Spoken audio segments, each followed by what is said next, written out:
ఆయన ఓ సాధారణ రైతు. వానాకాలం వచ్చిందంటే తోటి రైతులు పడే కష్టాలు కళ్ళారా చూశారు. వాగు అవతల పొలాలకు వెళ్లాలంటే కష్టపడాల్సిందే. వంతెన నిర్మాణానికి అధికారులు పాలకులకు విన్నవించినా ఫలితం లేకపోయింది. దీంతో రైతే ఇంజనీర్గా మారి వంతెనను నిర్మించి రైతుల బాధలను తీర్చాడు రైతు రామన్న. మెదక్ జిల్లా టేక్మాల్ మండలం బొడ్మట్పల్లి నుండి పలు గ్రామాల మీదుగా గుండువాగు ప్రవహిస్తుంది. ఉమ్మడి ఆల్లాదుర్గం, టేక్మాల్ మండలాల్లో కురిసిన వాన నీరంతా టేక్మాల్ శివారు యలకుర్తి మీదుగా గుండువాగు పారుతుంది. వాగు అవతలి వైపు 200 ఎకరాల వరకు పొలాలు ఉంటాయి. వానాకాలంలో వరద వస్తే అక్కడికి వెళ్లేందుకు సాధ్యం కాని పరిస్థితులు నెలకొంటాయి. అయితే రైతు టెక్మాల్కు చెందిన కమ్మరి రాములు ఉపాయాన్ని కనుగొన్నారు. సొంతంగా గుండువాగుపై వంతెన నిర్మాణానికి పూనుకున్నారు. ఆయనకు అదే ప్రాంతంలో 15 ఎకరాల పొలం ఉంది.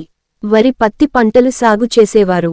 వరద వచ్చినప్పుడల్లా పొలానికి వెళ్లలేక ఇబ్బందులు పడ్డారు. దీంతో తనకు వచ్చిన ఆలోచనను ఆచరణలో పెట్టారు.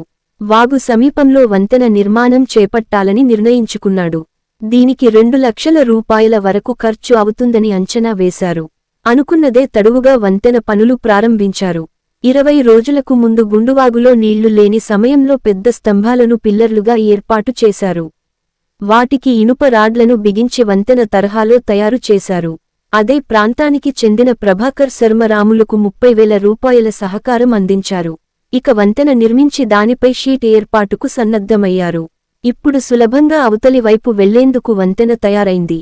ఇటీవల కురిసిన భారీ వర్షాలకు గుండువాగు పొంగినప్పుడు దీని మీదుగానే ఇక్కడి రైతులు వెళ్లి తమ వ్యవసాయ పనులు కొనసాగించారు. దీంతో పలు గ్రామాల ప్రజలు రాములును అభినందించారు. పాలకులు చేయలేని పనిని అతను చేయడంపై రైతులంతా మెచ్చుకున్నారు. ఇప్పుడు కమ్మరి రాములు రియల్ హీరో. నేను కమ్మరి రాములు, మా టేక్మాల్ గ్రామము, టేక్మాల్ మండలము, మెదక్ డిస్టిక్. నేను ఒక రైతును. వ్యవసాయ భూమి మాది. గుండువాగు పక్కన 14-15 ఎకరాల భూమి ఉంటుంది మాకు. ఆ వ్యవసాయం చేయడానికి లోపలికి రావాలంటే వాగు వస్తుంటుంది. ఎప్పటికీ భారీ వర్షాలు పడ్డప్పుడు 15 రోజుల తగ్గితే వాగు తగ్గది.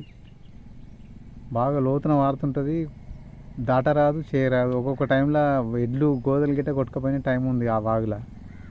కాబట్టి వర్షాలు లేనప్పుడే లోపలికి రావాలి. వర్షాలు వచ్చినప్పుడు లోపలికి రారాదు. మంచంతులు లేరాదు, కూలీలు రారాదు. నాట్లు వేయలేక ఇట్లా సప్పదాక్కున్న టైం ఉన్నది వర్షాలు వచ్చి.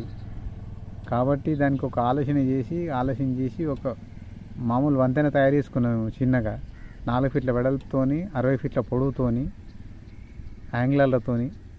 అంత పోయిన సంవత్సరము పోళ్ళు వాతి ఉక్కున్నాము. కట్టెలతో కడదామంటే సాగలేదు, అది సాగనీయలేదు. కాబట్టి ఇనుప రాళ్ళు, ఇనుప యాంగ్లర్లు, ఇనుప పైపులు తీసుకొచ్చి మేము సెట్ చేసుకున్నాం. ఇది మా కొడుకు నేను ఒక వారం 15 రోజులు కష్టపడి రెడీ చేసుకున్నాం మేము.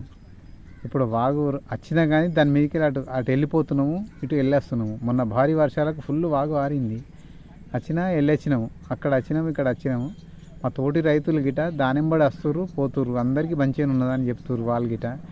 కాకుంటే మాకు ఒక ఆలోచన మనవి ఏమంటే, ఇప్పుడు గవర్నమెంటు ఇక్కడ 250 ఎకరాలు 200 మంది దాకా రైతులు ఉంటారు. ఇటు వాళ్ళందరికీ మేలు జరగాలంటే ఒక బ్రిడ్జ్ మాకు నిర్మించాలని, ఈ గుండువాగు పైన ఒక బ్రిడ్జ్ నిర్మిస్తామని అన్నారు. కానీ ఇప్పటివరకు ఏం చేయలేరు. ఇప్పుడన్నా కనీసం ఇది మనుషులు పోతందుకు చేసుకున్నాం మేము మా సొంతగా.